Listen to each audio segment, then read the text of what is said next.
Malik, congratulations. You managed to turn it round, mate, because was it 4 weeks ago on our show? 4 weeks ago today, 26th of February, 26th of March. Yeah, you ended up finding a draw with your opponent who you just fought there, Lewis Palmer. And this time it was 39-38. Fight you started, for me, really comfortable. Yeah. The glove. They're in that camera room, the matchroom camera room, where they're doing interviews. How did you think it was going? I thought I won the first round definitely. Second round, I gave it to myself. Third round, I could maybe see why you give it to him. And then fourth, well, that last little flurry I did, I thought sealed it for me. Yeah, so I thought 39-37 would have been perfect. Yeah. But they must have seen that as a shared round. Yeah. Because I can't see any other way of you didn't get the first 2 rounds. Yeah, to be fair, it is good that I'm getting high scoring because you've seen recently scorecards are wide, and I think it is good if they are giving draw rounds if they think it's close. If you can't split it between 2 fighters, you can't fault them because they were all close rounds. He's a good kid. He's been sparring with Lerone Richards, who's a world champion, British champion, super middleweight champion. So to get a good decision, he's tough. He was never gonna go over 4 rounds. Maybe if it was 6 rounds, I could have stopped him, but.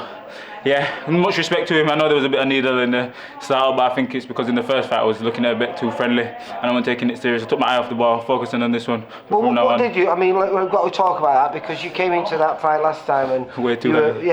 15 pound heavier than you are now. So, did you feel that might have a slight effect on this fight? Because do you think these last 3 weeks that you've been preparing for this, was it more of a it was more weight loss camp than it was a sharpening tools and keeping fit? Yeah, I was getting a lot of stick from Nick and Colin about my weight. They were in the gym saying get on the bike instead of doing the boxing, which is my fault. If I'm not learning, then it's my fault. Whereas now, if I stay where I am, I'll definitely make the light heavyweight limit next time, and then we can just focus on sharpening, and then in my runs and my strength and conditioning stuff, I can concentrate on losing the weight there. Have you managed to speak to Steve Wood, your manager? I haven't spoken to him yet. He's probably watching Corey because Corey's on now. Corey's on now, yeah. But I think he won't be overly impressed, but he'll be pleased that I put the work in from last time, and you can see minor improvements, but it's just about progressing from here, and then hopefully we'll speak about getting that on the May show. So what are we talking? Are we talking closer to the light heavyweight in your next fight? Yeah, definitely 100%. I'll make a promise to Steve now.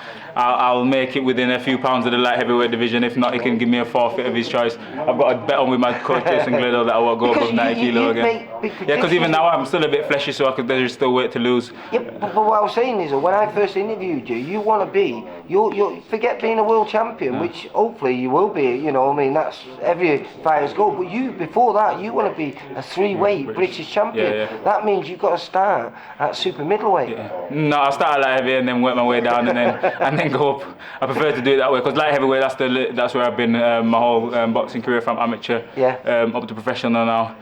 So I won't be ever coming in that heavy again. I won't walk around that heavy, so I'm going to stay around this weight, walking around, and then go in there, just get sharper and sharper, fitter and fitter, and then I can't let guys down. Like from the last one, I was so disappointed, not because of but what happened then last time? Did you switch up because you had such a great debut? Yeah. And then there was a long gap from that debut to... Yeah, we were supposed to be allowed in November on Steve's show again, but there was, with COVID and everything, there were a lot of issues getting opponents over and things like that. So it just turned out that I wasn't fighting, and then I just took too much time off, enjoyed Christmas a bit too much, and never really got in the gym too seriously again. Even though when I was fighting on the February show, in the back of my mind I thought I wouldn't get out again because like 2 weeks before there were a lot of opponent changes. That's not to do with the management team, it's just COVID and how boxing works. But whereas amateurs, you've got your opponent on the day, so you always end up fighting that day. With pros, there's a bit more of a learning curve. So maybe next time, if any opponents do end up dropping out, don't tell me. I'll just focus on my job, and then when I get there, we'll see what happens. But yeah, it's just about progressing now. So we keep you in the dark? Yeah, keep me in the dark. I asked for permission, keep me in the dark, I don't want to know. I just want to focus on my performance and my what I do. If I start thinking about other things, I can't multitask, I'm not a multitasker. If I start thinking about something else, boxing will get a backward step, so I just need to focus on my job. It's down to you guys and Steve and my manager and my coaches to sort of that's not a bad way to be. It's not. Let them do their job. You do your job. Because as an amateur, if you're fighting, you find out on the day about who you're going to fight. And there's no messing about, you're not going to fight 1 week in opponents and stuff. So I think I need to keep that mindset, because as an amateur I was super sharp, and I just need to keep that going forward. But big respect to Lewis Palmer. I spoke to his coach. We'll definitely get some sparring in, and I think I've made a good friend and a boxing rival. And maybe when we're both 10 fights in, we could get on for a British title or an English title. That would be great. Why not? He's a tough guy. I'm a tough guy. But but rice and peas beat jollof rice today.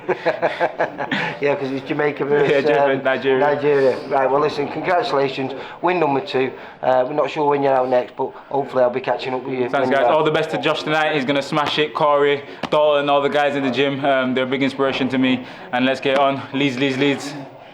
Take care, mate. Thank Bye-bye. For all boxing info, news and latest interviews, amateur and pro, across the north, click and subscribe. VIP Boxing Promotions. Also Twitter, Instagram and Facebook.